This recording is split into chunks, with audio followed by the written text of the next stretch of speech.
What's up, everyone? Welcome to the video. Today we're going to take a look at how to replace the battery in these Ford remote key fobs. So this style of key fob covers a lot of different Ford vehicles. You can see we have truck, car, SUV. This can be more for your base model. And there's even more options than this, but any of this style will be the exact same battery change procedure. And these key fobs are going to use replacement battery CR2450.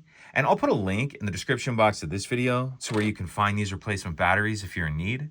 So I'm just going to go ahead and grab one of these. Again, these will all be the exact same battery change procedure. The first thing I'm going to do is remove the emergency key that's in the bottom of the key fob. That's done by pressing this button here that my thumb's on, and the emergency key will slide out like that.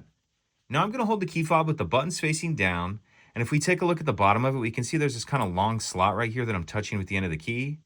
What I'm going to do is take my key and push it in that slot. Then I'm going to angle the key up like this and push up on this back cover and pop that off.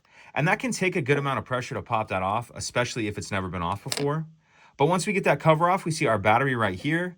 And for this part, I'm going to grab a screwdriver. Even something small with like a point on it will work. You just want it to fit down a little bit in this slot right here.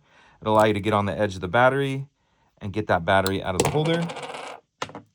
Once we get our old battery out, I'll grab my new replacement battery. And you want to make sure that you're installing your new battery with the plus side up, positive side up. I'm going to tuck this outer edge in first like that, and then snap the battery down into place. Then I'm going to grab my cover, and if you notice there's that little tab on the top cover, that's what I'm going to slide in first. So slide that in like that, then snap that back cover down, slide the emergency key back in, and that's it. If you could take a second to like and subscribe, it helps us out, and I'd appreciate it. Thank you.